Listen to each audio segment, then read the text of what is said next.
అసలు లవ్ అంటేనే అది కదా. అప్పుడు లవ్ అంటే ఏం చెప్పు? నేను ఎలా నమ్మాలి? ఒక మాట చెప్పు నాకు. నువ్వు నాకు తెలియకుండానే నా ఫ్రెండ్ తో తిరిగిన వాడివి. అమ్మాయి వచ్చి అలా అడిగినప్పుడు మనం నో అని చెప్పలేం కదా సార్. నువ్వెక్కడ దొరకవయ్యా బాబు? కాదమ్మా, నువ్వు అడిగావా ఏమయ్యా బాబు నాతో తిరగటమే కాకుండా ఆ అమ్మాయితో తిరుగుతున్నావు ఏంటి డబల్ ట్రబుల్ ఏంటి అని అడగలేకపోయావు ఒకసారి? నాకు అసలు వాళ్ళిద్దరిని అలా చూడగానే నాకు మాట్లాడటం కూడా అనవసరం అనిపించింది సార్. నాకు చెప్పాలి కదా, నా ఫ్రెండ్ తోనే తిరుగుతున్నప్పుడు నీ ఫ్రెండ్ నేను తీసుకెళ్లాను, నీ ఫ్రెండ్ నేను ఇక్కడ డ్రాప్ చేశాను, డిన్నర్ కి అడిగిన అట్లీస్ట్ చెప్పాలి కదా. మరి అబ్బాయి ఎందుకు చెప్పలేదు విక్రమ్? సార్ ఆ రోజు అసలు ఏమైందంటే తను నేను అనుకోకుండా ఒక దగ్గర కలిసాము. అయితే ఆ రోజు తన బర్త్డే అన్నమాట. ఓకే. సో నేను ఏంటని అడిగితే ఏదైనా బర్త్డే అంటే అవునా పార్టీ లేదని అడిగాను మామూలుగా.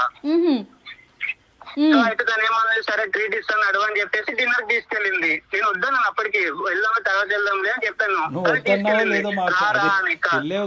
కాదు విక్రమ్, ఆ అమ్మాయి మీకు ఎలా పరిచయం? వీళ్ళ ఫ్రెండ్ తినే పరిచయం చేసింది కదా. మరి ఆ అమ్మాయికి మీరు ఎవరినైతే ఇష్టపడుతున్నారంటే పేరు చెప్పకూడదు కాబట్టి నేను చెప్పట్లేదు. ఈ అమ్మాయి తెలియకుండా ఈ అమ్మాయి ఫ్రెండ్ తో మీరు డిన్నర్ కి ఎలా వెళ్తారండి? అదే మేడం, ఒకవేళ తప్పు మేము ఏమైనా తప్పు చేస్తే అప్పుడు భయపడే వాళ్ళం చెప్పేవాడినేమో ముందు. అసలు అక్కడ అసలు ఏం లేదు. అసలు తన బర్త్డే వెళ్ళాము, తిన్నాము, వచ్చేసాం అంతే. తను డ్రాప్ చేసి వచ్చేసాను అంతే. ఇంక దాంట్లో చెప్దామన్నా అంటే అంతేం లేదని ఇంక నేనేం చెప్పలేదు. ఇందులో ఏముందిలే అనుకుని. ఏదో జరిగితేనే చెప్పాలా విక్రమ్? ఏదో జరిగితేనే చెప్పాలా? డిన్నర్ కి వెళ్ళడం అనేది ఒక విషయం కాదా? అంటే నాతో చెప్పే విషయం కాదా అది? 2 years పాటు ఒక అమ్మాయిని ఇష్టపూర్వకంగా ప్రేమించినటువంటి విక్రమ్ 1 year ప్రపోజల్ తర్వాత ఇరువురు ఒకరిని నచ్చినటువంటి విధంగా నడుచుకునేటటువంటి మీ ఇద్దరు ఒకరి నేచర్ ఒకరికి ఎంతో కొంతవరకు అర్థమై ఉంటుందిగా. ఈ నేచరు ఎవరికి ఏమి ఇష్టము ఏది ఇష్టం లేదు, ఎంతవరకు ట్రాన్స్పరెంట్గా ఉండాలి, ఏవి చెప్పచ్చు ఏవి చెప్పకూడదు అనేటటువంటి గీతలు మీరిద్దరు గీసుకుని ఉండొచ్చు కదా విక్రమ్. అంటే నేను మామూలు క్యాజువల్ గానే వెళ్ళాను. అది వేరే కదా సార్. మనం అసలు ప్రాబ్లం ఏంటి, తనకి ప్రాబ్లం ఏంటి, అదొక్కటే రీజనా? ఏమా అదొకటేనా రీజన్ అమ్మా? సరిపోదా విక్రమ్? నువ్వు వేరే, ఇప్పుడు నువ్వు నాకు చెప్పి వెళ్తే అది వేరే. నువ్వు చెప్పకుండా మీ ఇద్దరు మంచి తిరిగేసి వచ్చి అది నన్ను అవాయిడ్ చేసుకుంటా నీ నుంచి వైఫ్స్ తగ్గిపోయి లవ్ అనే వైఫ్స్ ఉన్నాయి అసలు నిజంగా? ఫస్ట్ నుంచి నీతో నేను బాగానే ఉన్నాను. నువ్వు ఎలా ఉండేదా? నువ్వే దూరంగా ఉండేదానివి నాకు. సార్ నేను ఇక్కడ ఒక విషయం చెప్పాలనుకుంటున్నాను సార్. చెప్పమ్మా. ఈ అబ్బాయి మెంటాలిటీ ఎలా అంటే ఇంకా అబ్బాయి ఏది అడిగినా ఇచ్చేసేయాలి. అంటే ఏదైనా సరే అబ్బాయి బయటికి రమ్మంటే వచ్చేసేయాలి, పార్క్ కి వెళ్ళామంటే వెళ్ళిపోవాలి, ఆయనకు నచ్చిన డ్రెస్ వేసుకోవాలి, ఆయనకు నచ్చినట్టు ఉండాలి. సరే ఆయనకు నచ్చినట్టు ఉంటాను, అదంతా ఓకే. కానీ నన్ను ఇబ్బంది పెట్టే విషయాలు కూడా ఉన్నాయి సార్. నాకు ఇష్టం లేదు, నాకు ఒక ప్లేస్ కి వెళ్ళడం నాకు ఇష్టం లేదు, కానీ రమ్మంటాడు. ఏదో పర్సనల్ గా బాగా మాట్లాడడానికి ట్రై చేస్తాడు. కానీ నేను ఆ లిమిట్ లో నేనే ఉన్నాను సార్. ఈ అబ్బాయి ఎలా అంటే లైఫ్ అంత సీరియస్ గా తీసుకోడు. అది నాకు తర్వాత అర్థమైంది. సో ఇంకా దాంతో మీరు ఆ ఇన్సిడెంట్ కూడా చూడటం, అది దాంతో మీరు ఇంకా వద్దు అని చెప్పేసి రిజెక్ట్ చేసేసారు అంతేనా? అసలు ఇంకా ఏం మాట్లాడతాం మేడం? ఇక్కడ ఈ అమ్మాయి చూస్తే నా బెస్ట్ ఫ్రెండ్, తను కూడా నన్ను అవాయిడ్ చేసి నాకేం చెప్పకుండా తను నన్ను దూరం పెట్టింది. కాదమ్మా, విక్రమ్ తో ఎందుకు మాట్లాడుతున్నావు? ఈ అమ్మాయిని ఏమన్నా అడిగారా? ఈ అమ్మాయి నాకు చెప్పలేదు కదా మేడం నేను అడగడానికి. ఒక కంక్లూజన్స్ రావాలంటే కనుక 2 things. ఒకటి ఏంటంటే ఈ అమ్మాయితో కలిసి తిరగటం అది నీకు తెలియకపోవటం అనేటటువంటిది. ఒకప్పుడు నీకు చెప్తే కనుక ఆ ఇష్యూని నువ్వు ఎలా తీసుకుని ఉండేదానివి, అప్పుడైనా కలిసి ఉండేదానివో, అప్పుడు కూడా గుడ్ బై చెప్పి ఉండేదానివో అనేటటువంటిది ఒక అంశం. రెండో ఇష్యూ ఏంటంటే కనుక ఈ అబ్బాయి కొద్దిగా బ్రాడ్ మైండెడ్ అంటారో, క్రేజీ అంటారో, ఫ్రీ మూవింగ్ అంటారో, ఏమంటారో అదంతా, కానీ ఆ నేచర్ నీకు నచ్చలేదు అనేటటువంటిది రెండో అంశం. రెండో అంశాన్ని మనం మొదటి పరిగణలోకి తీసుకుందాం. ఇక్కడ ఈ రెండో అంశంలో నిన్ను ఈ విధంగా మూవ్ అవ్వు, ఆ విధంగా ఉండు అని అన్నంత మాత్రాన అది ఆ అబ్బాయి యొక్క ఆలోచన శైలే, కానీ నిన్ను ఎక్కడ బలవంతం పెట్టి ఇబ్బంది పెట్టినటువంటి పరిస్థితి లేదు. ఒకప్పుడు అలా బలవంతం పెట్టేటటువంటి వ్యక్తిత్వం ఉంటే కనుక ఈరోజు మళ్ళీ నా ప్రేమికురాలు నన్ను వదిలి వెళ్ళిపోతుంది కాబట్టి నేను మనస్తాపం చెందుతున్నానండి అని చెప్పి మాకు ఫోన్ చేసేటటువంటి అవసరం ఉండదు. నిన్ను అడిగాడు, ఇలా వెళ్దాం, ఇలా ఉందాం, ఇలా చేద్దాం, ఈ డ్రెస్ వేసుకో, ఈ డ్రెస్ బాగుంది, ఈ డ్రెస్ బాగాలేదని అడిగాడే కానీ ఈ డ్రెస్ వేసుకోవాలి, నువ్వు బయటకు నాతో పాటు వస్తేనే కనుక మన ప్రేమ నిలుస్తుంది, లేదంటే విడిపోదాము, నువ్వు వాడితో మాట్లాడద్దు, మాట్లాడొద్దు అనేటటువంటి రిస్ట్రిక్షన్స్ అయితే నీ చుట్టూరు పెట్టలేదు. అతను ఆలోచన నీకు వ్యక్తపరిచాడు, నువ్వు ఎస్ అంటావా నో అంటావా అనేది కంప్లీట్గా అది నీ ఫ్రీడమ్. ఇది నెంబర్ 1. నాకు రెస్ట్రిక్షన్స్ పెట్టలేదు సార్, అది కరెక్టే, నేను ఒప్పుకుంటాను. ఈ అబ్బాయి ఏం చేసినా నేను యాక్సెప్ట్ చేయాలి అన్న అబ్బాయి అలా ఎక్స్పెక్ట్ చేస్తుంటే నేను ఏం చేయాలి? అసలు లవ్ అంటేనే అది కదా సార్. మీరు చెప్పండి సార్, లవ్ అంటే ఏం చెప్పండి. No Vikram, no sorry Vikram, I think you're going on the completely wrong track. ఏదో నేను నీ తరపున ఒక 2 మంచి మాటలు చెప్పాను కాబట్టి అసలు లవ్ డెఫినేషనే బయటకు తిరగటం, ప్రేమించుకోవటం, ముద్దు పెట్టుకోవటం అన్నది కాదు కదా విక్రమ్. లవ్ అంటే కనుక the basement is trust and transparency. నమ్మకం, ట్రాన్స్పరెన్సీ. నీకు నచ్చినటువంటి విధంగా అవతల వాళ్ళు ఉండాలి అనేటటువంటిది లవ్ కాదు. నీకు తిరగటం అలవాటు కాబట్టి ఆ అమ్మాయి తిరగాలి అనేటటువంటిది లవ్ కాదు. లవ్ అనేటటువంటి దానికి డెఫినేషన్కి నువ్వు ఎంజాయ్మెంట్ అనేటటువంటి దానికి ఒక పరిగణలో తీసుకొస్తున్నావు. ఆ అమ్మాయి ఏంటంటే లవ్ అంటే కనుక ఒక పవిత్రత, పెళ్లి తర్వాతే అన్ని ఎంజాయ్మెంట్లని ఆ అమ్మాయి చెప్తుంది. సో ఎవరి ఇష్టం వాళ్ళది కాదనట్లేదు. కానీ ఇక్కడ మోస్ట్ ఇంపార్టెంట్ పాయింట్ ఏంటంటే విక్రమ్, నువ్వు మర్చిపోతున్నావు. How can you say that Vikram? అది రాంగ్ కాన్సెప్ట్. అంటే అందుకని పెళ్లి కాక ముందే అన్ని కలిసి ఉంటారా ఏంటి విక్రమ్? విక్రమ్, మనం సమాజంలో ఉంటున్నాం, అడవిలో కాదు. విక్రమ్, ఒకటి ఇక్కడ ప్రేమించుకునే వాళ్ళు తిరగకూడదు, తిరిగితే అది తప్పుడు ప్రేమ అని మేము అనట్లే. కానీ నీకు నచ్చింది, ఎదురుగా నిన్ను ప్రేమించేటటువంటి, నిన్ను ఇష్టపడేటటువంటి ఆ అమ్మాయికి కూడా నచ్చటం అన్నది ఇంపార్టెంట్. ఆ అమ్మాయి విలువల్ని గౌరవించటం అది నిజమైన ప్రేమ కదా విక్రమ్.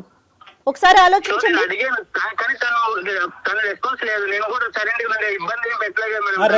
దానికి ఒప్పుకుంటున్నావు. సెకండ్ పార్ట్, నువ్వు ఇప్పుడు చెప్పిన సెకండ్ పార్ట్ కి నేను ఒప్పుకుంటున్నాను. విక్రమ్, నువ్వు నన్ను ఇబ్బంది పెట్టలేదు, కానీ నా దగ్గర ఏదో హ్యాపీనెస్ దొరకట్లేదు అని చెప్పి వేరే వాళ్ళతో మాట్లాడుతున్నావు చూడు, అది నీకు కరెక్ట్ అనిపిస్తుందా? అది నీ కన్క్లూజన్ అయి ఉండొచ్చమ్మా. అంటే నేను చూసే విధానంలో ఉంటదా అది? అంటే నా ఫ్రెండ్ నాకు చెప్పకుండా నీతో తిరగొచ్చు, నువ్వు కూడా నాకు చెప్పకుండా నా ఫ్రెండ్ తోటి తిరగొచ్చు, ఇద్దరు కలిసి మంచి చెత్త బట్టాలు వేసుకొని వెళ్ళిపోవచ్చు, మాల్స్ కి తిరగొచ్చు, పార్క్స్ కి తిరగొచ్చు, డిన్నర్ కి వెళ్ళొచ్చు. అన్నీ నేను చూస్తూ, మీరు నాకు చెప్పకుండా నువ్వు అన్ని చూస్తూ మళ్ళీ నీ రిటర్న్ ఏంటిది అని అడగాల?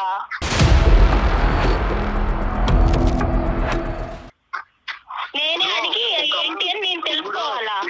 నేను వెళ్దామని నేను తనతో అనలేదు, తను నన్ను అడిగింది, సో నేను వెళ్ళాను. ఏ రాయైతేనేంటి విక్రమ్ తలపగల. ఈ రోజు ఆ అమ్మాయి అడిగింది, రేపు ఇంకొక అమ్మాయి అడుగుతుంది. ఆ అమ్మాయి అడిగింది మేడం, కరెక్టే. ఆ అమ్మాయి అడిగినప్పుడు ఈ అబ్బాయి నాకు నీ ఫ్రెండ్ ఇలా అడుగుతుంది, మరి చెప్పాలి ఆ విషయం చెప్పినానన్నా నన్ను అడగాలి, లేదా నీ ఫ్రెండ్ కి తెలిస్తే బాగోదు అనైనా అనాలి. అమ్మ ఒక్క నిమిషం అమ్మా. చెప్పే విషయం కాదు అని అంటే అంత ఈజీగా తీసుకుంటావు నువ్వు. విక్రమ్, నీకు చెప్పిందేమో నేను అనుకున్నాను, నీకు చెప్పొద్దు కదా, నీ ఫ్రెండే కదా. విక్రమ్, ఈ డిస్కషన్ అంతా కూడా ఎంతవరకు నీ భవిష్యత్తుకి, ఆ అమ్మాయి భవిష్యత్తుకి ఉపయోగపడుతుందో అన్నది నాకు తెలీదు.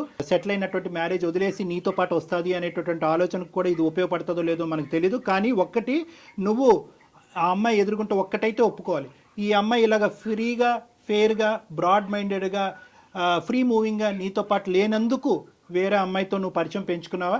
ఒక్కసారి నువ్వు ఒప్పుకోవాలి, ఇది ఎస్ ఆర్ నో. ఆ అమ్మాయి పిలిచింది కాబట్టి నేను వెళ్ళాను, ఆ అమ్మాయి పిలవకపోతే నేను వెళ్ళను, ఇవన్నీ కాదు. ఏదైనా కూడా ఈ అమ్మాయి డెఫినేషన్ కంప్లీట్గా డిఫరెంట్గా ఉంది. ఒక్క బర్త్డే పార్టీ గురించి ఈ అమ్మాయి చెప్పట్లేదు. పదే చట్టా పట్టా సినిమాలకి, రెస్టారెంట్లకి, మాల్కి, అన్నిటికి తిరిగారు అనేది నేను తప్పుపడుతున్నానా లేదా అనేది రెండో అంశం. ప్రధానంగా నా స్నేహితురాలతో పాటు తిరుగుతున్నటువంటి నువ్వు నాకు చెప్పడం ఇంపార్టెంటా కాదా అన్నది ఈరోజు ఈ అమ్మాయి ప్రశ్న. ఎస్ ఆర్ నో, నువ్వు ఆ అమ్మాయి వైపు అట్రాక్ట్ అయ్యావా లేదా? ఆ అమ్మాయి పిలిచినా నువ్వు వెళ్ళినా ఆ అమ్మాయి వల్ల నువ్వు ఇన్ఫ్లుయెన్స్ అయ్యావా లేదా? అంతే, అదొక్కటి. విక్రమ్, నువ్వెక్కడ దొరికావయ్యా బాబు? ఇప్పుడు నీకు ఈ అమ్మాయి ఈ మ్యారేజ్ కాకపోతే రానున్న రోజుల్లో వేరే అమ్మాయి, ఈ అమ్మాయితో నీకు పెళ్లి అయ్యి ఉండేది కదా. ఈ అమ్మాయికి ఒక పెళ్లి కుదురు ఉండకపోతే కనుక నీతో పెళ్లి అయ్యి ఉండేది కదా. ఒక్కసారి తనతో మాట్లాడి తనని క్లోజ్ చేద్దామండి, ఎందుకంటే ఇంట్లో ఉంది కదా, తనకి ఇబ్బంది లేకుండా. ఒక్క మాట తల్లి. కానీ ఏదేమైనా అమ్మా, ఏదేమైనా 2 years పాటు ఆ అబ్బాయి నిన్ను సిన్సియర్గా ప్రేమించాడు అన్నది నీ నోటి వెంట నువ్వు ఒప్పుకున్నావు. 1 year పాటు నువ్వు ఒప్పుకున్న ఆ అబ్బాయితో పాటు వెళ్ళాను అని అన్నావు. అట్లీస్ట్ మర్యాదపూర్వకంగా ఒక ప్రేమకి నీ విలువ ఇచ్చేటటువంటి ఒక అమ్మాయిగా నువ్వు ఇప్పుడు ఈరోజు వెళ్ళి ఎవరిని చేసుకుంటావు అనేటటువంటిది మాకు అనవసరం, నువ్వు ఎవరినైనా చేసుకో. కానీ ఆ అబ్బాయికి ఒక్క మాట ఈ కారణం చేత నీకు గుడ్ బై చెప్పవలసి వస్తుంది అని చెప్పవలసినటువంటి మర్యాద, అటువంటి విలువ నీకు ఉండాలమ్మా. చాలా ఇంపార్టెంట్ అది. అది తప్పు కాదుగా. నువ్వు ఉండొద్దు, ఈ ప్రేమను వద్దు అనుకుంటే కనుక నువ్వు వద్దు అనుకో, కాదనట్లేదు. ఆ అబ్బాయి చేసిన తప్పే అనుకుందాం ఈరోజు, కానీ ఒక మాట చెప్పాలిగా.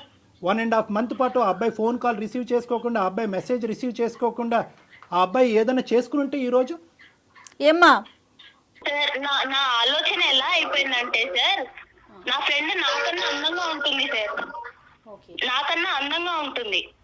ఈ అబ్బాయి 2 సంవత్సరాలు నా వెంట పడ్డాడు. కానీ వీళ్ళిద్దరిని చూసిన తర్వాత నాకు ఏమనిపించిందంటే, అసలు ఈ అబ్బాయి నన్ను ఇష్టపడ్డాడా, అమ్మాయిని ఇష్టపడ్డాడా, లేకపోతే అసలు ఏంటి నేనే అసలు ఒక టైప్ ఆఫ్ డిప్రెషన్ లోకి వెళ్ళిపోయాను సార్ వీళ్ళిద్దరిని చూసి. వీళ్ళిద్దరు చెప్పకుండా తిరగడం అనేది అసలు తర్వాత కూడా ఇలానే ఉంటాడా? అది ఓకే, పెళ్లి తర్వాత సిన్సియర్ గా ఉంటాడన్న నమ్మకం అయితే నాకు లేదు సార్. మరి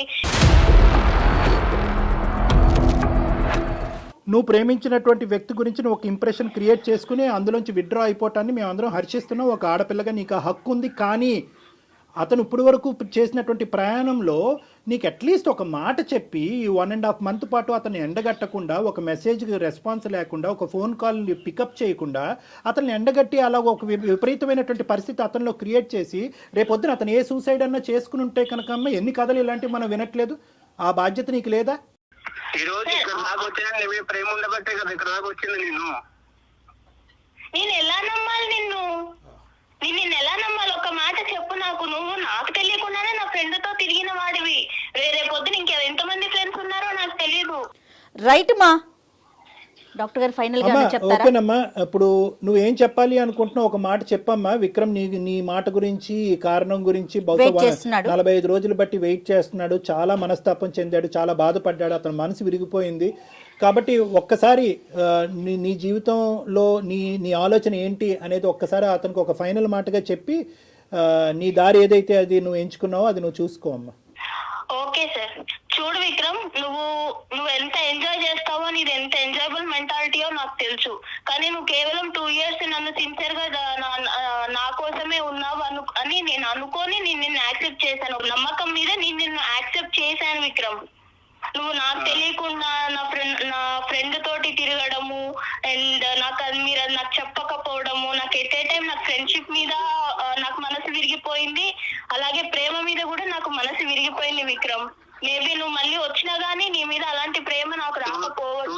చుట్టూ తిరిగిన కదా, అందుకే కదా చిలుకున్నా నేనంటే, అందుకే కదా వదిలేసేది. సరే విక్రమ్, ఫోన్ చేస్తున్నావు కరెక్టే, కానీ నాకు నమ్మకమే లేదు కదా. విక్రమ్ నీ ప్రేమ తక్కువగా ఎవరు మాట్లాడట్లేదు. నమ్మలేదు, నమ్మకం లేకపోవడం. నమ్మకం నువ్వు ఇవ్వగలవా? నువ్వు నా బెస్ట్ ఫ్రెండ్ తో నువ్వు తిరిగిన విషయమే నాకు చెప్పనోడివి. రేపు పొద్దున ఎన్ని చెప్పకుండా ఉంటావో, ఎన్ని అబద్ధాలు చెప్తావో. నీకు ఎన్నిసార్లు అబద్ధాలు చెప్పాను చెప్పు. నేను చెప్పాను నీకు, ఆ అమ్మాయితో వెళ్ళాను, బయటకు వెళ్ళాలని చెప్పాను అంతే. అబద్ధాలు చెప్పలేదు నీకు నేను ఏ రోజు. నువ్వు దాచిపెట్టడం దేనికి మరి? నువ్వు దాచిపెట్టడం దేనికి? చెప్పాలి కదా నాకు. ఆమె చెప్పదు, నువ్వు చెప్పవు సార్. నాకు అయితే హార్ట్ బ్రేక్ అయిపోయింది సార్. అయితే వదిలేస్తానంట అంతే నన్ను. ఇంకా అంతే, నేను నా దారి చూసుకున్నాను. నాకు ఎంగేజ్మెంట్ అయిపోయింది. నేను హ్యాపీగా ఇంకొక అబ్బాయిని చూసుకున్నాను. సో నువ్వు ఇచ్చిన పెయిన్ కూడా నేను ఎక్స్పీరియన్స్ చేశాను.